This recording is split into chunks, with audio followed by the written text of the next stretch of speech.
The queen gave birth to a monster, but when her husband saw the child, he ordered the baby to be killed. Why? What did the monster do?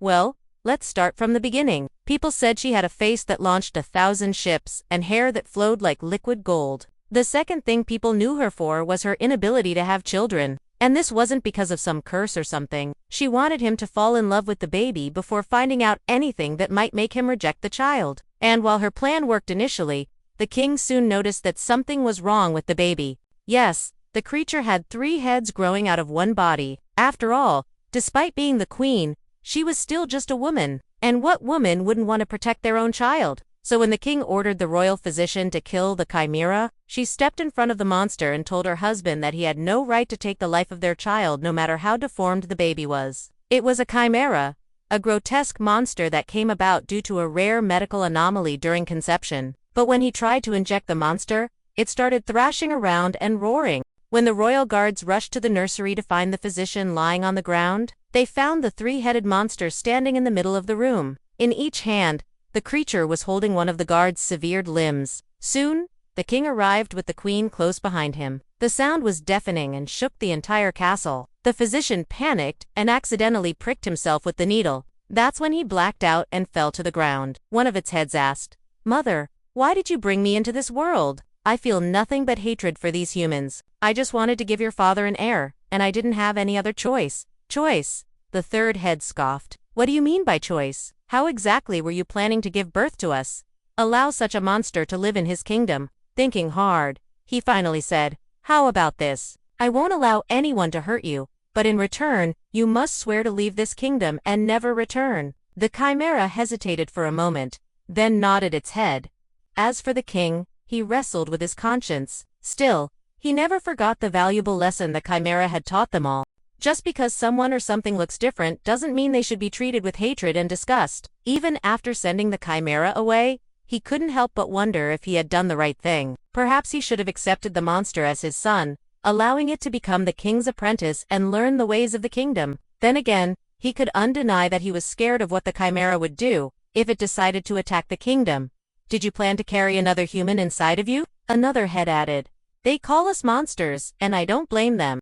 The queen looked up at the king, tears streaming down her face. "I was afraid you'd reject our child, but I never imagined you'd actually try to kill him. Know that our resentment isn't towards you, mother, but towards humanity as a whole." Soon, the king approached her and gently wrapped his arms around her shoulders. She leaned against the king, crying. No matter how hard she tried, she couldn't help but shed tears for the monster she had brought into the world. "We may be monsters, but that doesn't mean we aren't your children. We'll always be your children. Goodbye, mother." With that, the 3-headed monster disappeared into the forest. Being stuck in this disgusting body is torment enough, but the hatred they show us makes everything so much worse. The queen hugged the creature tightly. The king was furious. "You idiot woman! Do you know what kind of monster we have in that nursery? A monster with 3 heads and no ears and no hair." He attacked relentlessly, but the creature easily parried every single strike. Well, the answer lies in what the queen said earlier. But just as the battle reached its peak and the king was about to deal a fatal blow to the monster, the queen rushed in and tackled the creature to the ground. Seeing this, the king immediately dropped his weapon. He didn't want to hurt his wife either. The monster was her child, and even though she hadn't seen what it was capable of until now, she had no doubt that it was powerful. So, she had specifically instructed the royal tailor to make the baby clothes out of dragonhide, the only material in the world that could stop a chimera's razor-sharp claws and teeth. And remember, the king was supposed to be one of the best fighters in the kingdom, but he couldn't land a single hit on the 3-headed monster. "There is actually a way, Your Majesty. If we put the minds of the 3-headed monster to work, it could be of service to us. Unfortunately, we would need to carry out the execution by lethal injection to ensure that all 3 brains are rendered unconscious and then reprogrammed. If we can get the monster to agree to undergo the procedure, it would make our job easier.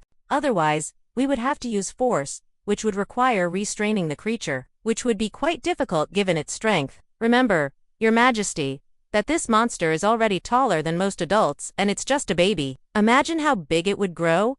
Just look at him." The queen looked back at her husband, her eyes blazing with anger. Technically speaking, the monster should have never been able to survive outside the womb for more than a few minutes. But somehow, this chimera had not only survived, it was also thriving. It was simply because she had a very rare medical condition called vaginal atrophy. Second, the baby had no hair and its head was weirdly misshapen.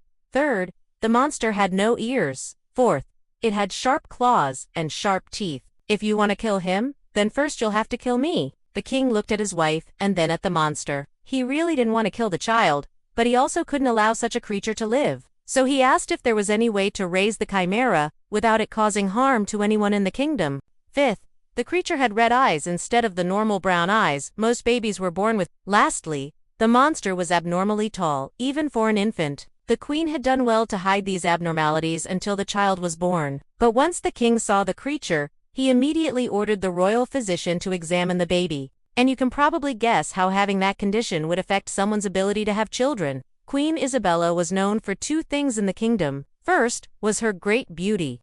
The king was equally surprised. He couldn't believe that his wife had actually managed to get pregnant and give birth, but seeing the pure joy and elation on the queen's face, he knew it didn't matter how the baby came into existence. What mattered was that they now had an heir. He held the baby close, kissed the queen on the cheek and announced a kingdom-wide celebration. So everyone in the kingdom was deeply shocked when one day the queen appeared in the throne room with a newborn baby in her arms. But there was a problem. You see, when the queen had gone into labor, she had begged her ladies-in-waiting not to tell the king about the child's deformities. First off, the child had scales all over its body, like a giant reptile. The physicians soon discovered the reason why the baby looked so different from other infants. It had 3 brains instead of 1. Even though it was ugly and a freak of nature, the queen still loved the child, probably even more, now that it was hers. It is true that our son is different, but that doesn't mean he deserves to die. I am his mother, and I will protect him. He may be different, but he is my son, and I will protect him with my life. The royal physician thought for a moment. The king agreed to try the non-violent approach first, and soon the royal physician went to the nursery with a syringe filled with sleeping medicine. Turns out the medicine wasn't the monster's blood. As soon as he saw his men lying on the floor and the chimera holding their body parts, the king drew his sword and charged towards the monster. And now you might be wondering, how come the king couldn't hurt the monster when the guards could easily cut it? That's why the king could unhurt the creature, and those same clothes allowed the chimera to hold its own against the king. But before he could say a word to her, the chimera suddenly spoke. "I'm sorry, my little ones. I never meant for you to suffer like this." Before the queen could reply, the king intervened. "Isabella, why didn't you tell me about your condition? Why did you keep it a secret?" Now the king felt guilty. Of course, he shouldn't have tried to kill the chimera, but what was he supposed to do?